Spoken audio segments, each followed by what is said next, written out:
Hello everyone, myself Ramcharan Sahu and you are watching my video lecture of 4th and last seminar of physics, and my topic is return value in C and recursion. So let's start return value in C. All C function may or not or may not return a result, but if it does, we must use the return statement. सभी सी function calling function पर result को return नहीं कर सकते, परंतु हम यदि return statement का यूज करें तो यह संभव है। To output of the result, मतलब कि आउटपुट के रिजल्ट में हम रिटर्न स्टेटमेंट का यूज करें तो हम वैल्यू को रिटर्न कर सकते हैं। Okay, return statement also in the last statement of any function, मतलब जो रिटर्न स्टेटमेंट होता है वह किसी भी फंक्शन में लास्ट स्टेटमेंट के रूप में यूज किया जाता है। If you right any statement after the return statement it won't be executed, यदि हम कोई भी स्टेटमेंट रिटर्न स्टेटमेंट के बाद राइट करते हैं तो वह स्टेटमेंट एग्जीक्यूट नहीं होगा। Okay, if the return data type of a function is void, then it cannot return any value to the calling function. यदि रिटर्न डेटा टाइप void हो, किसी भी फंक्शन का रिटर्न डेटा टाइप void हो, तो वह वैल्यू को calling function पर रिटर्न नहीं कर सकता। Okay, if the return data type of the function is another then void such as int, float, double etc, it can return value the calling function, मतलब कि किसी भी फंक्शन का रिटर्न डेटा टाइप वाइड के अलावा कोई भी हो, जैसे कि इंट, फ्लोट, डबल इत्यादि, तो वह कॉलिंग फंक्शन पर वैल्यू को रिटर्न कर सकता है। ओके, अब एग्जांपल के थ्रू हम इसके जनरल फॉर्मेट को देखेंगे। So example, a particular function return value of the return function back to its calling function, मतलब एक पर्टिकुलर फंक्शन जो कि देखेंगे जो कि कॉलिंग फंक्शन पर वैल्यू को रिटर्न करता है। So int add int a and int b, मतलब यहाँ पर इंटीजर टाइप और ऐड नेम का वेरिएबल लेंगे जिसमें int a and int b को पास कराएंगे। ओके, देन प्रिंटफ फंक्शन का यूज करेंगे जिसमें दोनों के एडिशन को प्रिंट कराएंगे। सो प्रिंटफ पैरेंथेसिस के अंदर डबल कोटेशन में %d comma a plus B and then semicolon, and next return a plus B, मतलब a प्लस बी को क्या करना है, इसके वैल्यू को कॉलिंग फंक्शन पर रिटर्न करा देना है रिटर्न स्टेटमेंट का यूज करके। एंड नेक्स्ट इज, अब हमें एग्जांपल के थ्रू हम रिटर्न वैल्यू का कॉन्सेप्ट समझेंगे। Example, program for C function. सबसे पहले हम हेडर फाइल इंक्लूड करेंगे। So hash include studio.h for printf and scanf function, and then हम फंक्शन को डिक्लेयर करेंगे। सो इंट मल्टीप्लाई, मतलब इंटीजर टाइप का मल्टीप्लाई नेम का एक फंक्शन वेरिएबल लेंगे जिसमें इंट ए और इंट बी को पास आउट कराएंगे, मतलब इंटीजर ए और इंटीजर बी का मल्टीप्लाई करना है। देन इंट मैन फंक्शन, अब इंट मैन फंक्शन के अंदर हम प्रोग्राम टाइप करेंगे। सो कर्ली ब्रेसेस के अंदर सबसे पहले हम वेरिएबल डिक्लेयर कर लेते हैं कि हमें कितने वेरिएबल की ज़रूरत पड़ेगी। तो हमें यहाँ पर 3 वेरिएबल की आवश्यकता होगी। Int I N J for integer A and integer B, and result दोनों के मल्टीप्लाई को स्टोर करने के लिए। सो इन दोनों वेरी अब इसके पश्चात हम यूजर को मैसेज देते हैं प्रिंटफ फंक्शन के थ्रू। सो प्रिंटफ पैरेंथेसिस के अंदर डबल कोटेशन में इंटर टू नंबर, एंड जो इंटर किए गए नंबर को हम इनपुट करा लेते हैं स्कैनफ फंक्शन के थ्रू। सो स्कैनफ पैरेंथेसिस के अंदर डबल कोटेशन में %d and %d comma address of A and address of B, मतलब जो इनपुट कराएंगे वो ए और बी में स्टोर हो जाएगा। इसके पश्चात हम फंक्शन को कॉल करते हैं। So result equal to multiply I N J and then semicolon. Function को कॉल करते हैं जिसमें मल्टीप्लाई नेम का वेरिएबल में आई और जे का मल्टीप्लाई जो है रिजल्ट नेम का वेरिएबल में स्टोर होता है। सो इस रिजल्ट को हम प्रिंटफ फंक्शन के थ्रू प्रिंट कराएंगे। सो प्रिंटफ पैरेंथेसिस के अंदर डबल कोटेशन में result is %d comma result and then semicolon, okay, and return 0। इस जो वैल्यू आया है उसको कॉलिंग फंक्शन पर रिटर्न करने के लिए रिटर्न 0। अब हम फंक्शन को डिफाइन करते हैं। तो जो रिटर्न वैल्यू है जो कि रिजल्ट में स्टोर हुआ है वह कॉलिंग फंक्शन पर रिटर्न हो जाता है। So int multiply int a and int b, मतलब इंटीजर टाइप का एक मल्टीप्लाई वेरिएबल लिए हैं जिसमें इंट ए और इंट बी को पास आउट कराए हैं, okay, and then return A into B and then semicolon, मतलब अब उसका जो ए बी है उसका मल्टीप्लाई होगा और वह ए इंटू बी को कॉलिंग फंक्शन पर पुनः रिटर्न कर देगा। और इस प्रकार हमारा प्रोग्राम क्लोज हो जाएगा। Our next topic is recursion in C. So let's start recursion in C programming. A function that calls itself is known as recursive function, and this technique is known as recursion.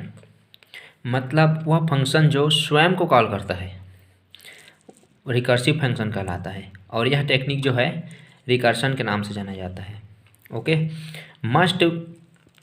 We must have certain condition to break out of the recursion, otherwise recursion is infinite.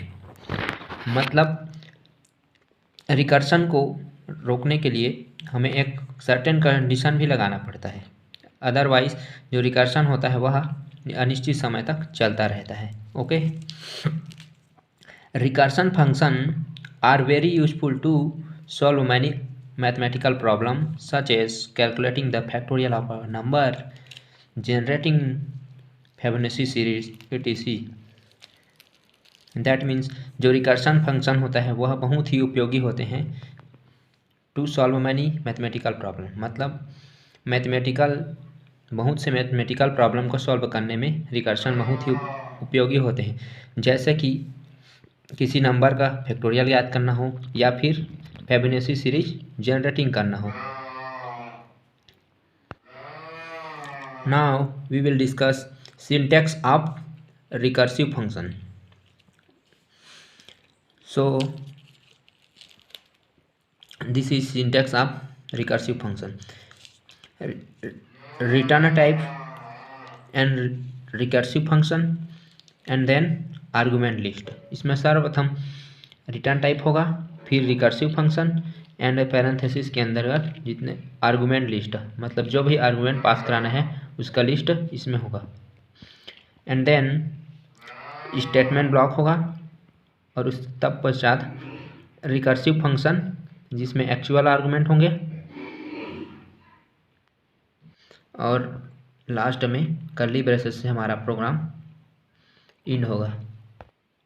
Now we can see that flow chart of recursion. So इसमें सर्वप्रथम recursive function स्वयं को call करेगा, उसके पश्चात वह statement block को execute करेगा, तब पश्चात वह कंडीशन ब्लॉक में जाएगा। यदि कंडीशन ट्रू हो जाता है तो फिर से वह रिकर्सिव फंक्शन को रिटर्न हो जाएगा, फिर रिकर्सिव फंक्शन में रिटर्न हो जाएगा, फिर से वह अपने आप को कॉल करेगा, फिर स्टेटमेंट एग्जीक्यूट करेगा, फिर कंडीशन चेक करेगा।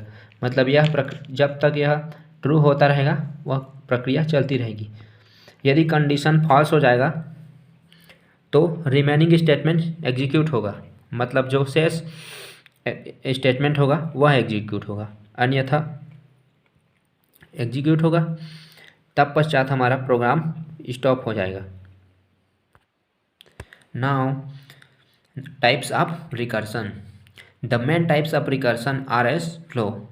मतलब रिकर्सन के मेन टाइप नीचे दिए गए हैं। First one is direct recursion and second one is indirect recursion. So let's talk about first direct recursion. A function is said to be direct recursive if it calls itself directly. मतलब कि जब कोई function अपने आप को directly call करता है तो वह फंक्शन डायरेक्ट रिकर्सन कहलाएगा, डायरेक्ट रिकर्सिव कहलाएगा, और इस टेक्निक को डायरेक्ट रिकर्सन कहेंगे। And second one is indirect recursion. So a function is said to be indirect recursive if it calls another function and this new function calls the first calling function again. That means यदि कोई function किसी दूसरे function को call करता है, फिर वह new function पहले कॉलिंग फंक्शन को फिर से कॉल करेगा, तो वह इनडायरेक्ट रिकर्सिव फंक्शन कहलाएगा, और इस टेक्निक को इनडायरेक्ट रिकर्सन कहेंगे। Okay, so now example of recursion. So program to find factorial of integer number using recursion. मतलब हम रिकर्सन का उपयोग करके किसी इंटीजर नंबर का फैक्टोरियल निकालने के लिए एक प्रोग्राम बनाएंगे। तो प्रोग्राम बनाने के लिए हम सबसे पहले हेडर फाइल इंक्लूड करते हैं। सो हम हेडर फाइल इंक्लूड करेंगे। So hash include studio.h for printf and scanf function, and then hash include conio.h for clrscr and getcs function. Then हम फंक्शन को डिक्लेयर करेंगे। So int fact int n and then semicolon. मतलब यहाँ पर हम integer type और fact name का एक वेरिएबल लेंगे जिसमें इंट n को पास करेंगे, and then void main function के अंदर हम प्रोग्राम को टाइप करेंगे। सो कर्ली ब्रेसेस के अंदर टाइप करेंगे प्रोग्राम को। तो सबसे पहले हम वेरिएबल डिक्लेयर कर लेंगे कि हमें कितने वेरिएबल्स की आवश्यकता होगी। तो यहाँ पर हमें 2 वेरिएबल्स की आवश्यकता होगी।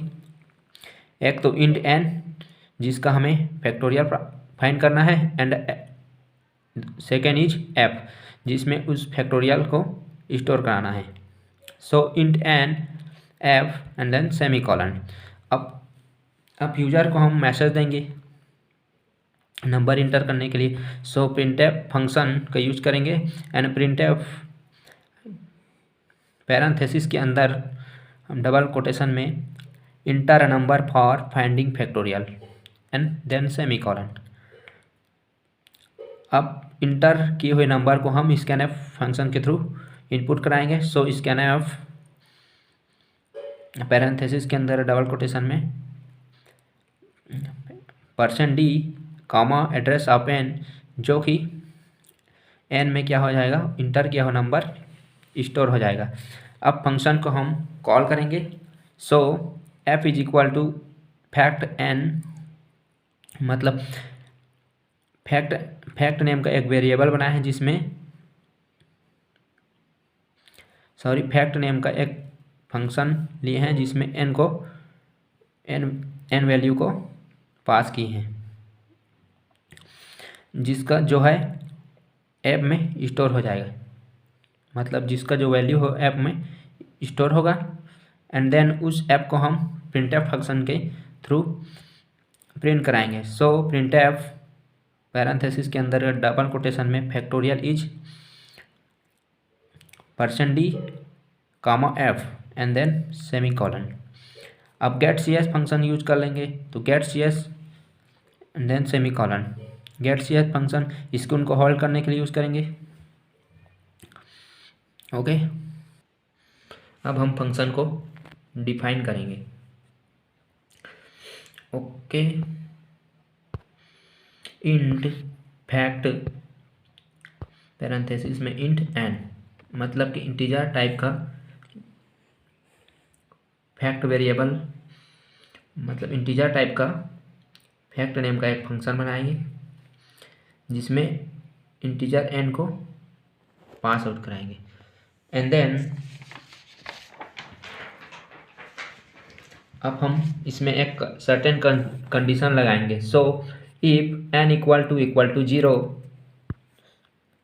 मतलब n इक्वल टू 0, तब हमें रिटर्न 1, मतलब n का वैल्यू जो है 0 के इक्वल होगा तो हमें रिटर्न 1 देगा, नहीं तो n के इक्वल नहीं होने पर if ब्लॉक जो है एग्जीक्यूट नहीं होगा और वह इल्स ब्लॉक में चला जाएगा। सो इल्स ब्लॉक में हमें return n into fact n minus 1 and then semicolon, मतलब n के इक्वल नहीं होने पर इल्स ब्लॉक एग्जीक्यूट होगा जिसमें हमें n into fact n minus 1 return करेगा। ओके, यदि हमारे द्वारा इंटर किया गया नंबर 6 हो जो 0 के इक्वल नहीं है, मतलब हमें रिटर्न 1 नहीं आएगा, मतलब हमें 1 रिटर्न नहीं करेगा क्योंकि यह n की 0 के इक्वल नहीं होने पर, तो यह इल्स ब्लॉक में चला जाएगा और हमें n into fact n minus 1, मतलब कि 6 इंटू 5 फैक्टोरियल रिटर्न करेगा। 6 इंटू 5 फैक्टोरियल रिटर्न करेगा। और फिर से यह, क्योंकि हम यहाँ पर रिटर्न स्टेटमेंट के यूज किए हैं, तो यह कॉलिंग फंक्शन पर फिर से चला जाएगा और फिर से वह कंडीशन चेक करेगा। सो अब 5, n का वैल्यू 5 होगा, सो जो कि n 0 के इक्वल नहीं होने पर है if ब्लॉक एग्जीक्यूट नहीं होगा और इल्स ब्लॉक एग्जीक्यूट करेगा। फिर से वह हमें 5 इंटू 4 फैक्टोरियल प्राप्त होगा। फिर से यह कॉलिंग फंक्शन पर चला जाएगा और फिर से हमें 4 इंटू 3 फैक्टोरियल देगा। इस प्रकार यह प्रोसेस चलता रहेगा और अंत में हमें फैक्टोरियल ऑफ 6 इक्वल टू 720 प्राप्त होगा। नेक्स्ट हम देखते हैं advantage of recursion. The advantage of recursion are as follow. Recursion का एडवांटेज नीचे दिए गए हैं।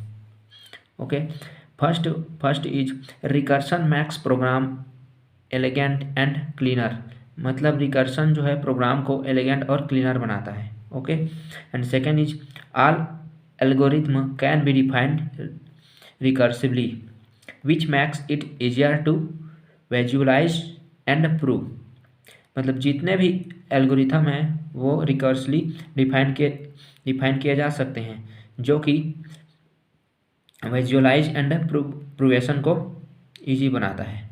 Okay, and next is disadvantage of recursion. Disadvantage of recursion as follow. Recursion के डिसएडवांटेज नीचे दिए गए हैं। तो first is recursion program slower than non recursive program, मतलब कि जो रिकर्सिव प्रोग्राम है नॉन रिकर्सिव प्रोग्राम से स्लोअर होते हैं। And second is a recursive program requires more memory. जो रिकर्सिव प्रोग्राम होते हैं वह अधिक मेमोरी की, रिकर्सिव प्रोग्राम में अधिक मेमोरी की आवश्यकता होती है। इस प्रकार हम डिसएडवांटेज एंड एडवांटेज देख सकते हैं। Okay, thank you everyone.